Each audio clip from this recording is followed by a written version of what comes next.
Und willkommen zum ID Now Webinar zum Thema EID und wie Financial Services Unternehmen in Deutschland schnell und effizient ihre Kunden onboarden können. Heute werden wir darüber sprechen, was EID ist, wie man mit EID onboarden kann und wie genau ID Now mit diesen Themen helfen kann. Heute mit mir habe ich Uwe Vietzenmeier und David Grasmann mit mir.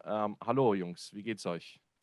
Hallo, schönen Tag. Hallo Roger, grüße dich. Schön euch bei mir zu haben. David und Uwe, vielleicht könnt ihr einmal kurz sagen, was genau ihr bei ID Now macht, damit wir alle auf dem gleichen Level sind. Ja, sehr gerne, Roger. Vielen Dank. Erstmal ein herzliches Grüß Gott an alle Teilnehmer. Ja, mein Name ist David Grasmann. Nach meinem Diplom in Wirtschaftsrecht habe ich mittlerweile über 10 Jahre Erfahrung im Account Management, Sales und auch Business Development in verschiedensten Industrien sammeln dürfen. Und seit Anfang des Jahres verantworte ich für ID Now das Account Management für das Vertical Financial Services. Wir bedienen noch weitere Verticals wie Mobility, Telco, Insurance, Gaming und Gambling. Aber unser Fokus auch von dem heutigen Thema ist natürlich die Financial Service Industrie. Sehr schön, danke. Und Uwe? Danke. Also ich bin verantwortlich bei ID Now im Produktmanagement für die Produkte, die quasi hochregulierte Märkte, sprich Financial Services, Versicherungen bedienen. Da geht es um Produkte wie Video-Ident, wie E-Sign, das heißt digitales Signieren von Verträgen oder eben auch das Thema EID. Ich bin jetzt auch seit etwas über einem Jahr bei ID Now, komme ursprünglich aus verschiedenen Richtungen, B2B, B2C-Erfahrung, aber immer Produktmanagement mit Leidenschaft und genau das Thema Identifizierung fand ich sehr, sehr spannend und finde es immer noch sehr spannend, weil sich da eine Menge tut in dem Markt, eben auch beim Thema EID, welches wir heute besprechen. Okay, wunderbar. Erstmal vielen Dank schon mal. Und dann würde ich einfach mal direkt mit einer sehr plumpen Frage anfangen. Warum sprechen wir überhaupt über EID heute? Ja, das ist eine gute Frage. Grundsätzlich ist mal festzuhalten, dass die Verbreitung sicherer Lösungen für die elektronische Identifikation die Grundvoraussetzung ist für die Nutzung von Online-Diensten, in welcher Form auch immer. Die natürlich mit vertraulichen Daten arbeiten und das ist zugleich ein sehr wichtiger und elementarer Grundbaustein für die digitale Gesellschaft. Ich glaube, gerade jetzt auch in der Corona-Pandemie hat man auch den Bedarf und einfach vielleicht auch teilweise die Versäumnisse in manchen Bereichen durchaus merken können. Und der vor 10 Jahren in Deutschland eingeführte elektronische Personalausweis sollte eben grundsätzlich eine Voraussetzung für die sichere Nutzung solcher Online-Dienste schaffen. Problem hierbei ist, dass er aufgrund seiner geringen Anwendung diese Aufgabe bis heute eigentlich nur unzureichend erfüllte. Und die geringe Nutzung des elektronischen Personalausweises ist aus unserer Sicht das Ergebnis der Kombination zu geringer Einsatzmöglichkeiten, zum einen in der Vergangenheit und zum anderen auch eine nicht unbedingt nutzerfreundliche Online-Ausweisfunktion im Generellen. Das heißt, der User oder der Nutzer, die Bürger im Allgemeinen, haben dort jetzt nicht den besten User-Flow bekommen.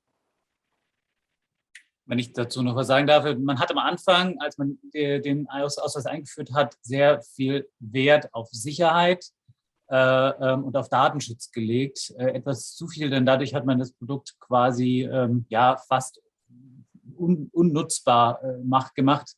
Denn man hatte für Anbieter sehr, sehr hohe Sicherheitsanforderungen, was die Zertifizierung angeht, was die IT-Infrastruktur angeht. Und man hat eben auch zum Beispiel den Rollout, also die Einführung des Ausweises dadurch ein Stück weit auch behindert, dass man es dem Kunden freigestellt hat. Möchte ich diese Funktion überhaupt oder nicht? Und hat auch unzureichend aufgeklärt, was passiert denn da eigentlich. Das heißt, die meisten Bürger haben in den ersten Jahren erstmal gesagt, nee, will ich gar nicht, mache ich nicht. Und da ist man gerade so ein Stück weit daran, das zu korrigieren, mehr aufzuklären, auch so diesen privaten Sektor mit ins Boot zu holen. Das hatte man vorher nicht. Man hat sich erstmal auf diese öffentlichen Anwendungsfälle, wie zum Beispiel Abgabe der Steuererklärung oder Anmeldung bei diversen öffentlichen Portalen kapriziert. Aber jetzt nimmt man auch so nach und nach eben die privaten Anbieter ins Boot, unter anderem eben auch uns. Und das macht das Produkt eID allgemein wesentlich attraktiver für alle, weil man dann quasi das Produkt kennt und es mit breiterer Anwendung finden wird. Uwe, da würde ich doch einmal doch gerne noch kurz einhaken, weil seit dem Launch von eID gab es ja schon ähm, ja, mehrere Verbesserungen also des Systems und wie das halt eben also kundenfreundlicher gemacht worden ist, um das zu benutzen. Kannst du einfach mal vielleicht mal kurz erklären, also was für Verbesserungen wir jetzt in den letzten, also speziell in den letzten 12 bis 18 Monaten gesehen haben zum Thema eID? Also generell sehr, sehr wichtig, ein Meilenstein, würde ich sagen, war, dass man 2017 also im Grunde es nicht mehr optional gemacht hat, diese Funktion überhaupt zu aktivieren, sondern es standardmäßig aktiviert hat. Und der Anwender muss sozusagen widersprechen. Das ist schon mal ein Meilenstein, denn jetzt ist sozusagen eine Grundlage geschaffen worden mit ausreichend Dokumenten im Markt, um überhaupt das Produkt sinnvoll anbieten zu können. Ja? Und in Sachen, was wurde verbessert? Man hat zum Beispiel in Sachen also Zertifizierung der Anbieter, ist man lockerer geworden. Nicht jeder Anbieter muss automatisch auch ein Zertifikat nachweisen können, muss also quasi diesen Zertifizierungsprozess über sich ergehen lassen, sondern da kann man auch mit Partnern zusammenarbeiten, die das für einen machen. Da ist alles ein bisschen aufgelockert worden. Speziell in den letzten Monaten sehen wir ein Interesse bei der Politik. Ich glaube, es liegt daran, dass man einfach im europäischen Ausland ein Stück weiter ist, was die Anwendungen angeht, was auch die Nutzungsraten angeht. Und ich denke, da ist so ein bisschen auch öffentlicher Druck auf das Thema gekommen. Die Digitalisierung schreitet voran und man will natürlich nicht abgehängt werden, sondern man möchte quasi die Speerspitze der Digitalisierung sein und deswegen auch das Interesse da, jetzt mehr zu tun.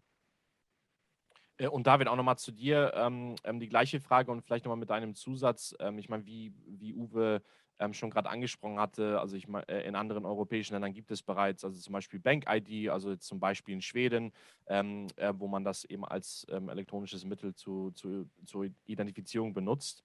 Wie siehst du das von deiner Seite aus? Ja, also grundsätzlich kann ich nur bestätigen und sollte man nochmal festhalten, dass man gerade im Vergleich zu anderen Ländern in Deutschland nicht geschafft hat, in den letzten 10 Jahren eine einheitliche und breit genutzte eID-Lösung zu etablieren. Uwe hatte ja schon ein paar Gründe genannt. Grundsätzlich glaube ich, einer der Hauptgründe ist wirklich, dass die Privatwirtschaft nicht mit der Regierung hier Hand in Hand agiert hat, beziehungsweise andersrum. Das heißt, die anfänglichen Use Cases für eID in Deutschland waren doch sehr auf behördliche Anwendungen beschränkt. Und das war etwas, wo man erst in einem späteren Schritt auch die Öffnung vollzogen hat.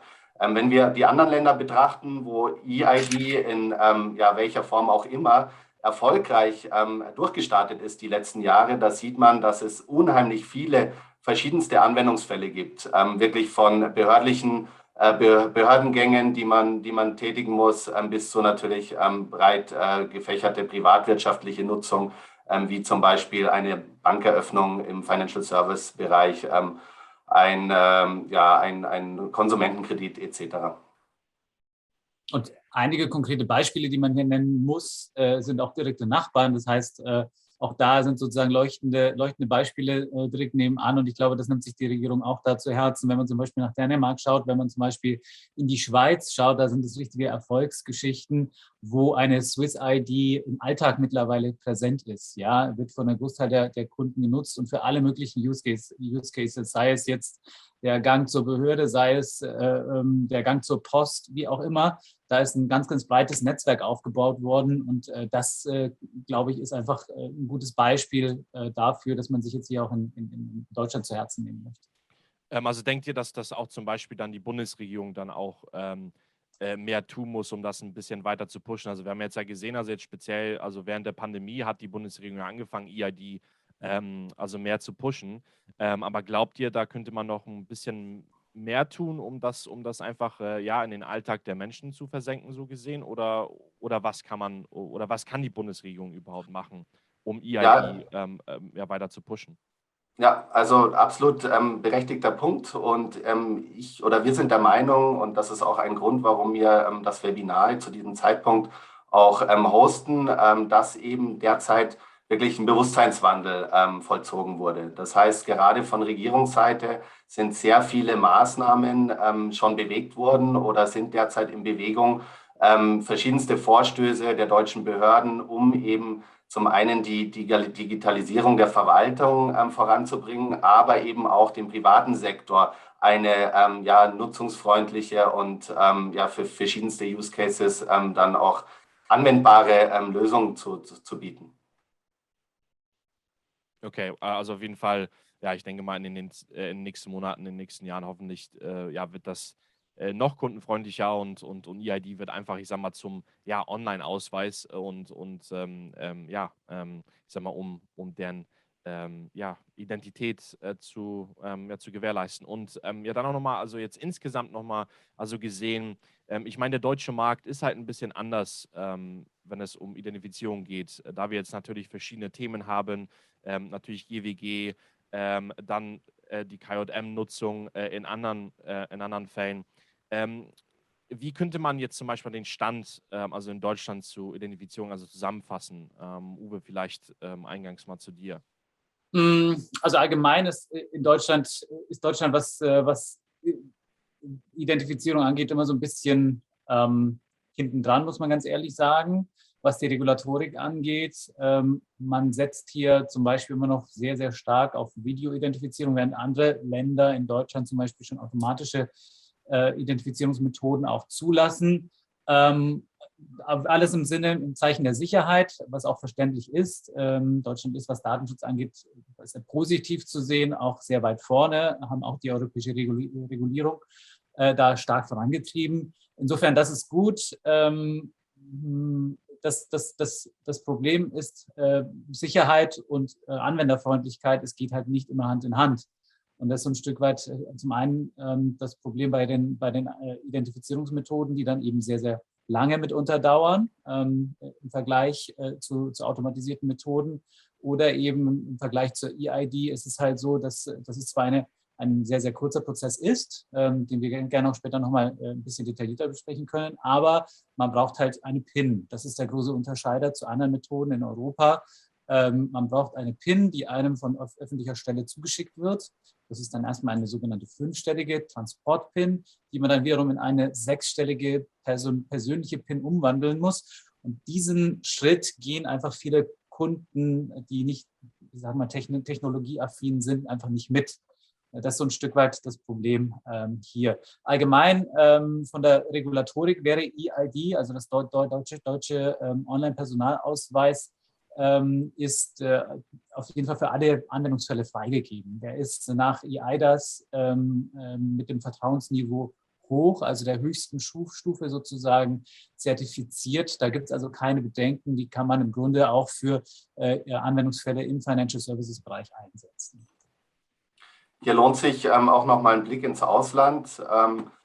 Man sieht in den Ländern, wo die EID-Lösungen eine Erfolgsgeschichte sind und von einem Großteil der Bevölkerung schon genutzt werden, für eine Vielzahl von Online-Diensten, in welcher Form auch immer, dass die Finanzwirtschaft da einen großen Teil ausmacht. Bis zu 3/4 aller Anwendungen, EID-Anwendungen, sind dann im Financial Services-Bereich angesiedelt. Das leitet ab, dass auch für Deutschland natürlich dort noch erhebliches Potenzial ist für die Nutzung von EID. Und wenn man noch mal in die Vergangenheit schaut, es gab ja bis dato eigentlich 2 große Milestones. Postident, die Möglichkeit, sich in einem Postoffice identifizieren zu lassen, GWG-konform dann 2014 Videoident, wo ID Now ja der Vorreiter war. Und jetzt spüren wir, dass wieder Veränderungen passieren und dass wieder ein neuer Milestone erreicht wird. Und EID ist unserer Meinung nach ein wichtiger Teil davon, weil die Lösung existiert, sie hat sehr, sehr viele Vorteile und die Nachteile, die wir anfänglich auch schon angesprochen hatten, die sind erkannt und da wird viel getan, dass eben dagegen gesteuert wird. Und sobald einfach dort eine größere Nutzermöglichkeit und Nutzerfreundlichkeit vorherrscht, dann sind wir überzeugt, dass EID auch wie in vielen anderen Ländern ein Erfolgsprodukt und eine Erfolgsgeschichte werden kann.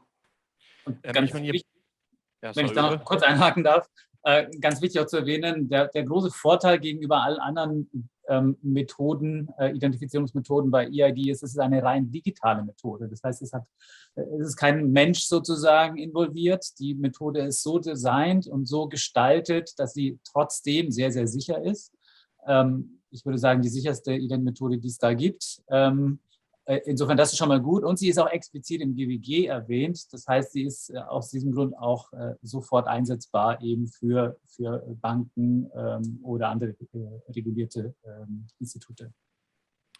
Ich meine, ihr habt es beide schon, ich sag mal, ein bisschen beantwortet in dem Sinne, also wofür EID eigentlich da ist, aber welches Problem wurde identifiziert, um EID zu pushen? Also ich meine, du hattest jetzt schon also Videoident halt angesprochen, aber ist es halt also das Einzige, ich sag mal natürlich die Verfügbarkeit also der Videocalls, die man zum Beispiel machen kann, oder was genau wurde, ich sag mal, realisiert, um EID zu pushen auf der Regierungsseite?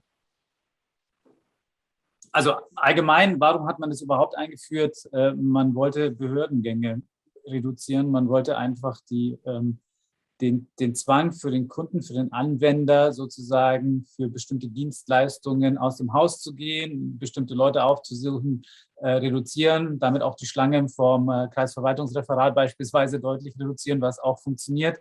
Also das ist die ursprüngliche Intention und das ist natürlich auch die Intention, die die Banken haben, wenn sie Fernidentifizierungsmethoden einführen. Und die sind ja mittlerweile Standard. Ich persönlich kenne wenige Leute, die ein Konto eröffnet haben in den letzten Monaten und Jahren, die tatsächlich noch vor Ort waren, gerade auch, weil einfach die Filialen weniger und weniger werden. Das heißt, es wird mehr und mehr Relevanz hinter diesen Fernidentifizierungsmethoden geben. Und da ist halt, wie schon gesagt, immer die Balance zwischen Sicherheit und Einfachheit und Bequemlichkeit.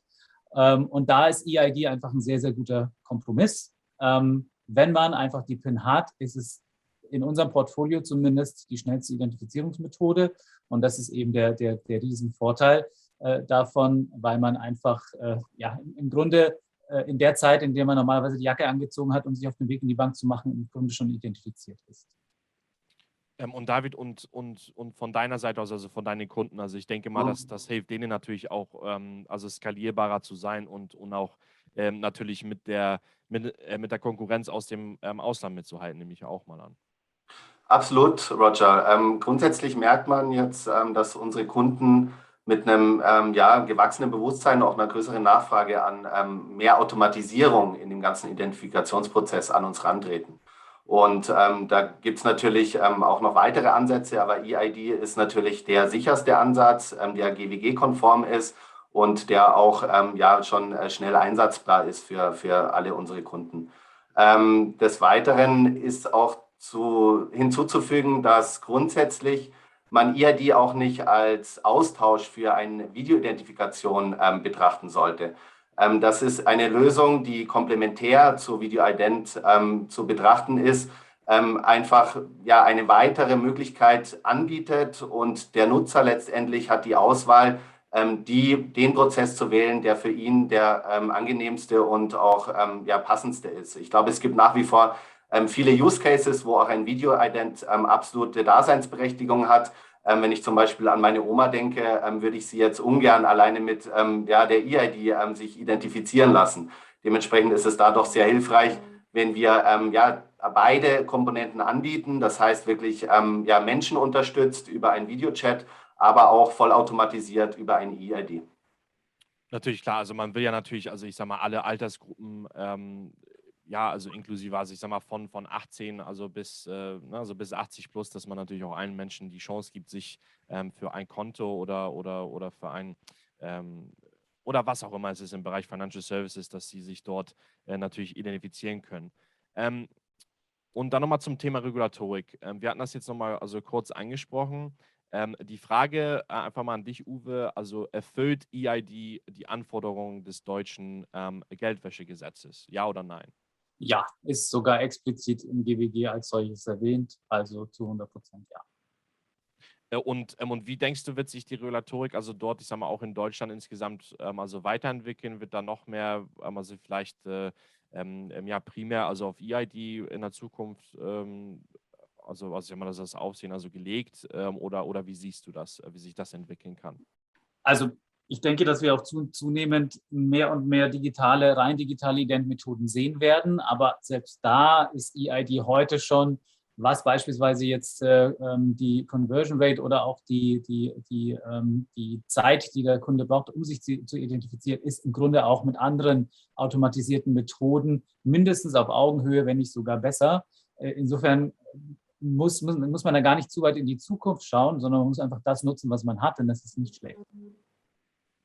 Und was macht die ID Now EID anders von, ich sag mal, also anderen Anbietern? Weil ich meine, also der Prozess selber, der ist halt, ich sag mal, so vorgelegt natürlich, also also der Prozess selber natürlich, also von der Regierung und so weiter. Aber also was genau machen wir als ID Now anders mit dem Thema EID, was anderen Firmen auch helfen könnte? Also im Grunde ist der große Unterschied, also du sagtest es selber, es ist ein sehr, sehr reguliertes Produkt, sehr klar, ein klarer Prozess. Der Prozess an sich, da kann man nicht viel machen. Was man machen kann, ist im Vorfeld und nachgelagert das Produkt so anpassen, dass es einfach bestimmte Anwendungsfälle besser passt. Und genau das haben wir getan. Wir haben Kunden gesprochen, wir haben eben geschaut, was sind die Dinge, die bei den standardisierten Lösungen, die wir jetzt sozusagen normalerweise angeboten haben, eben nicht dabei sind. Und genau diese Themen haben wir angefasst und haben eben das Produkt EID entsprechend, also den Online-Personalausweis, ergänzt. Das ist, glaube ich, der große Unterschied. Es ist nicht, dass wir irgendwas anders machen, sondern wir machen es einfach sehr kundenfokussiert und sehr, sehr klar, sehr klar. Wenn ich hier noch hinzufügen darf, wir haben natürlich den Vorteil, dass wir eine langjährige Kundenbeziehung zu wirklich großen Financial Service Unternehmen in Deutschland besitzen. Das heißt, wir sind nah dran an deren Bedürfnisse und auch an die Bedürfnisse deren Kunden. Und es gab zum Beispiel ein konkretes Thema, was ich kurz hier erläutern wollen würde. Unsere Kunden sind vom Videoident gewöhnt, dass natürlich sämtliche Ergebnisdateien auch im Nachgang nach der erfolgreichen Identifikation an den Kunden versendet werden. Der Nachteil des EID-Prozesses war, dass es manche Dateien dann nicht inkludiert wurden. Es gab zum Beispiel keine Fotodateien des Personalausweises. Das ist etwas, was unsere Kunden gewohnt waren und wo auch explizit der Wunsch geäußert wurde, dass das doch ein zusätzliches Feature wäre, was sie gerne auch in einer EID-Identifikation haben würden. Das wäre für uns dann auch der Grund, das Ganze zu implementieren. Und wir haben jetzt initial die Erfassung der Vorder- und Rückseite des Personalausweises via Foto, bevor dann der eigentliche EID-Prozess startet. Des Weiteren ist natürlich immer von Vorteil, dass wir quasi nicht eine alleinige Lösung anbieten, sondern eine sogenannte Fallback-Lösung beziehungsweise sogar ein automatisches Routing in den passenden Ident-Prozess mitliefern. Wir können automatisiert erkennen, welches Dokument verwendet wird. Sobald ein Personalausweis verwendet wird, können wir gleich in den EID-Prozess starten. Natürlich noch unter der Abfrage, ob der PIN bekannt ist. Sollte dies nicht der Fall sein, dann haben wir immer den Fallback, dass wir eben dann wieder zurück zu Video-Ident springen. Und das sind natürlich beides konkrete Mehrwerte, die wir aufgrund unserer langjährigen Kundenbeziehungen auch in Erfahrung bringen konnten. Und vielleicht noch abschließend zu nennen, Uwe, da kannst du vielleicht noch ein paar Worte dazu sagen, allgemein Thema Usability. Das heißt, wie einfach der Kunde oder der finale Nutzer durch den Prozess geleitet wird. Da hatten wir auch einen großen Schwerpunkt drauf gesetzt. Ja, absolut. Wir haben bei ID Now ein eigenes Team, das sich nur mit dem Thema User Experience, also quasi Anwenderfreundlichkeit der Produkte auseinandersetzt. Und genau da machen wir eine Menge Anwendertests, fragen eben Kunden, wie das Produkt gestaltet werden soll und versuchen auch da einen Mehrwert zu erbringen, dass wir einfach den Prozess auch sehr verständlich machen, ja, was halt vorher nicht immer der Fall war bei den Standardlösungen, dass einfach sehr klar erklärt wird, was wird von mir als Kunde erwartet. Wir kommunizieren das, wir kommunizieren auch sehr klar mit kurzen, prägnanten Sätzen, nicht sehr textlastig. All diese Dinge schüchtern nämlich auch sehr leicht ein und die kennt man sehr, sehr gut von solchen öffentlichen Anwendungen. Und genau da versuchen wir halt einen Unterschied zu machen. Und guter Punkt, David, was auch noch wichtig ist, als Use Case zu erwähnen, auch das, was nicht, ist etwas, was nicht jeder anbietet, ist die Kombination aus EID, also dem Personalausweis mit Online-Funktion und einer Vertragssignatur, der digitalen Signatur. Auch das ist etwas Neues, was wir jetzt anbieten, ist im Grunde, dass wir eine sehr einfache Ident-Methode vorgelagert haben und danach auch gleich das Unterschreiben von, sagen wir, Kreditverträgen, Leasingverträgen, was auch immer, ermöglichen. Auch da das ist eine Lücke gewesen, die wir im Markt gesehen haben und auch da bieten wir jetzt ein sehr spannendes Produkt für unsere Kunden an. Ja, also wie man hört, ist auf jeden Fall ja, mehr mit dem Prozess also zu tun, als man halt, wie gesagt, also das Produkt selber, wie wir gerade gesagt haben, ist ja wirklich sehr reguliert. Aber was man auch hier wieder schön sieht, ist, dass wir unsere Produkte natürlich für unsere Kunden entwickeln, aber mit unseren Kunden. Sprich, dass wir natürlich immer an den Kunden denken und dann natürlich auch dementsprechend ja, das Beste aus dem Prozess rausholen wollen. Und ja, also dadurch, dass wir jetzt natürlich also über EID, sag mal, als Prozess gesprochen haben, also was ist jetzt mit der Sicherheit und etc., wie das alles funktioniert. David, vielleicht kannst du ja nochmal uns ein paar Zahlen nennen, wie EID angenommen wird in Deutschland und vielleicht auch, ich denke mal, was auch sehr interessant wäre, wie viele Leute in Deutschland haben die Online-Ausweisfunktion eingeschaltet bisher? Mhm. Ja, sehr gerne, Roger. Die Zahlen sind von 2020. Also 2020 gab es 34 Millionen Personalausweise mit aktivierter Online-Funktion von 62 Millionen Personalausweisen gesamt. Das heißt, da ist noch erhebliches Potenzial nach oben. Was man aber auch festgestellt hat, Uwe hatte es einleitend erwähnt, es gab 2017 eine automatische Aktivierung der Online-Funktion. Und seitdem diese automatische Aktivierung greift, haben wir einen Zuwachs von 210% der aktivierten Online-Funktionen innerhalb der gesamten Personalausweise gesehen.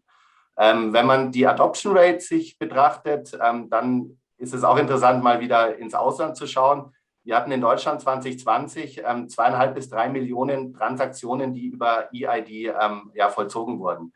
Wenn man mal nach Dänemark schaut, Dänemark ist ja bekanntlich ein etwas kleineres Land als Deutschland, gab es 2020 mit der EID-Lösung NemID, so wie sie dort genannt wird, circa 800 Millionen Transaktionen, ja, bei rund 5 Millionen registrierten Nutzern. Also man sieht, das Potenzial ist wirklich unendlich hoch.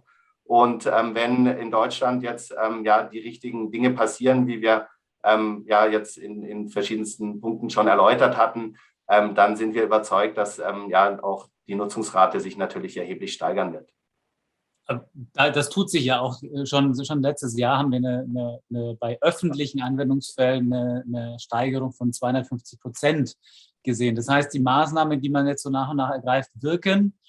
Sie wirken nicht schnell. Ich glaube, da kann man noch eine Menge Tempo dahinter bekommen, aber sie wirken und das wird uns definitiv helfen. Und ich würde jetzt auch gerne die Zahlen, die wir jetzt gehört haben, nochmal in Relation mit unserem Produkt setzen.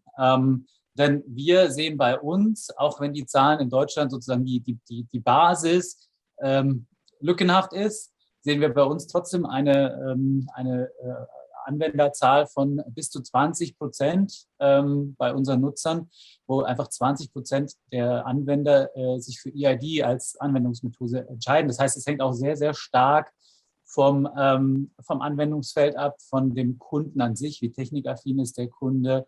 Also da kann man auch jetzt schon, obwohl es auch ein wenig brüchiges Fundament sozusagen ist, kann man da eine Menge schon erreichen. Denn 20% auf eine sehr, sehr schnelle und einfache Methode, das nutzt allen Seiten. Und auch da nochmal kurz zu erwähnen, wir reden immer von einer sehr schnellen Identifizierung, auch das können wir mit Zahlen noch mal ein bisschen untermauern. Ich glaube, das würde Sinn machen. Also wir haben im Schnitt tatsächlich alle Identifizierungen abgeschlossen unter einer Minute. Das können wir in unserem System lesen. Das heißt, da ist schon mal, das ist ein sehr, sehr bequemer Prozess, sehr schneller Prozess. Und das Gute ist auch, weil er so bequem und so schnell ist, haben wir auch im Durchschnitt immer circa 10%, eine 10% höhere Conversion im Vergleich zu anderen Ident-Methoden im selben Markt. Insofern ist es ein sehr, sehr spannendes Produkt und auch ein sehr, für den Endanwender einfach ein sehr, sehr tolle Alternative.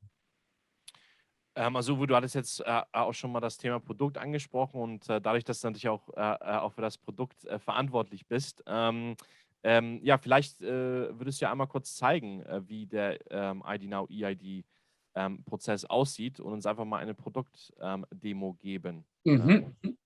Kann ich gerne tun. Dafür werde ich jetzt kurz meinen Bildschirm teilen. So, ist das sichtbar? Ja, sehr viel, wunderbar. Was wir hier sehen, ist im Grunde ein klassisches iPhone. Das Tolle ist, EID funktioniert, das hatten wir auch noch nicht explizit erwähnt, macht aber, denke ich, durchaus Sinn, das hier zu tun. EID ist im Grunde das Auslesen der Daten aus dem Personalausweis mittels der NFC-Funktionalität. Das heißt, ein Chip, der hat diese Daten gespeichert und also über ein bestimmtes Protokoll mit der Technologie NFC, also Near Field Communication, im Grunde dieselbe Technologie, mit der man heutzutage über Apple Pay im Laden bezahlen kann, die wird hier genutzt, um dann die Daten auszulesen. Das heißt, man muss im Grunde den Ausweis in die Nähe des Telefons halten, wenn man quasi die Autorisierung abgeschlossen hat, und dann wird der Ausweis ausgelesen. So, wir sehen hier also ein klassisches iPhone. Alle iPhones und alle Android-Phones heutzutage können das eigentlich schon und können diese Funktionalität unterstützen. Was wir hier sehen, ist im Grunde die erste Seite unserer App, der ID Now App. Hier muss der Kunde, muss der Endanwender, wenn er vom Kunden sozusagen zu uns geschickt wird, erstmal diesen Token eingeben. Da sind so ein paar Daten, dass wir einfach wissen, um welchen Datensatz handelt es sich, sind da hinterlegt. Das heißt, das wird hier eingegeben ins Feld. Dann wird hier auf Weiter geklickt. Hier ist dann die Auswahlmöglichkeit zwischen der Videoidentifizierung, die wir schon angesprochen hatten, oder eben als Alternative der Personalausweis mit Online-Ausweisfunktion. Und by the way, auch wichtig zu erwähnen, es wird nicht nur der Personalausweis unterstützt, es werden auch weitere Ausweise unterstützt, zum Beispiel der Aufenthaltstitel. Das heißt, wir haben in Deutschland um die 12 Millionen Nicht-EU-Bürger, die mit einem Aufenthaltstitel sich hier ausweisen können.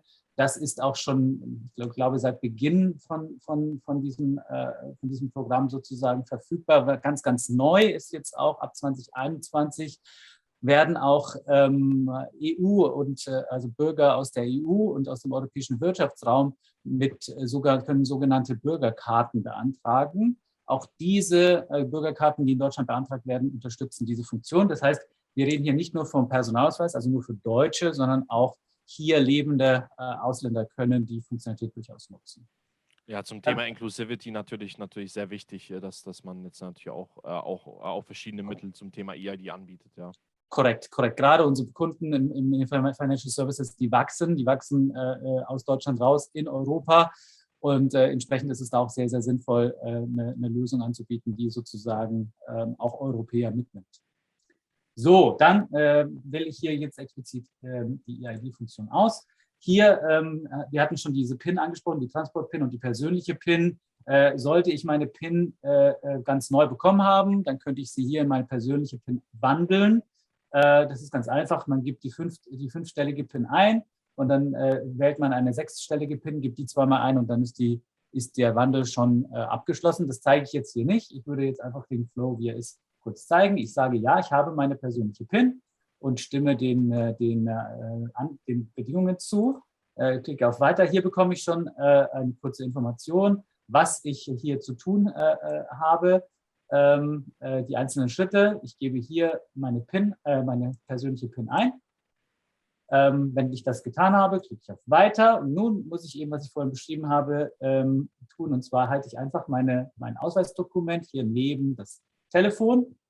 Dann wird automatisch der Ausleseprozess gestartet. Es werden alle Sicherheitsprotokolle eingehalten und es wird vollkommen verschlüsselt, werden die Daten ausgelesen. Das heißt sehr, sehr sicher, wie schon gesagt. Und im Grunde nach dem Auslesen werden die Daten automatisch geprüft und sobald die als valide uns zurückgegeben werden, ist die Identifizierung schon abgeschlossen. Wie gesagt, optional könnte man hier jetzt auch einen Signaturprozess, das heißt das Unterzeichnen eines Vertrages noch anschließen. Aber man sieht, das ist ein sehr, sehr einfacher Prozess, der locker unter einer Minute machbar ist. Und Uwe, hier nochmal dazu gesagt, also wir haben jetzt den Prozess ja, ich sag mal, in englischer Sprache gesehen. In wie vielen Sprachen ist aber dieser Prozess verfügbar? Also ist er auch auf Deutsch verfügbar oder auch in anderen Sprachen sogar? Also wir haben ihn standardmäßig auf Deutsch und Englisch verfügbar. Das ist auch mit großem Abstand der meistgenutzte Anwendungsfall Deutsch und eben für alle Ausländer in der Regel Englisch. Optional können wir auch andere Sprachen unterstützen. Standardmäßig tun wir das aber nur für Englisch und Deutsch. Okay, ne, also nur mal für das Verständnis, also für die Zuhörer und für die Zuschauer. Also keine Angst, die Anweisung gibt es auch auf Deutsch. Guter Punkt.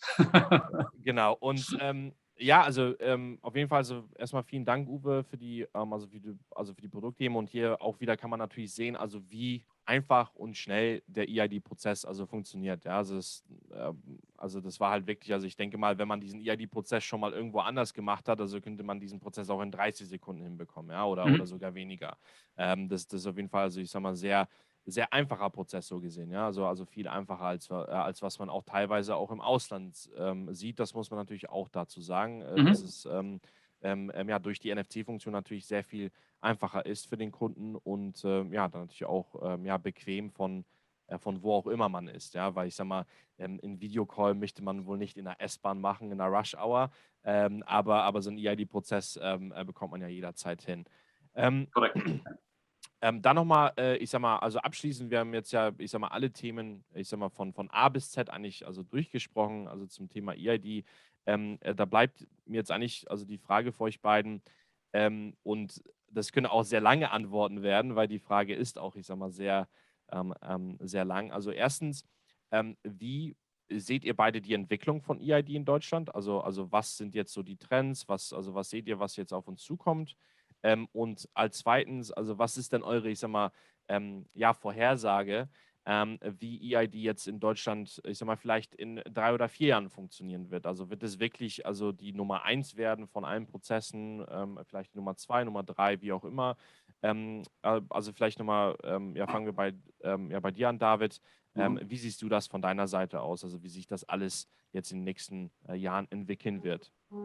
Ja, also die Relevanz wird erheblich gesteigert. Hat man ja auch schon gemerkt, dass wirklich in den letzten 12 bis 24 Monaten da schon eine erhebliche Steigerung der Relevanz und auch finale Nutzung der EID vorliegt. Wie wir auch schon angesprochen hatten, das Potenzial nach oben ist natürlich noch enorm. Deswegen sind wir überzeugt, dass dort auch noch erhebliche Steigerungen zu betrachten sind. Ein großer Faktor ist natürlich auch die elektronische Signatur in Verbund mit EID, weil das einfach nochmal ganz andere und einige weitere Anwendungsfälle ermöglicht. Uwe hatte es vorher kurz angesprochen, eigentlich sämtliche Verbraucherkredite können über diesen Weg dann signiert werden.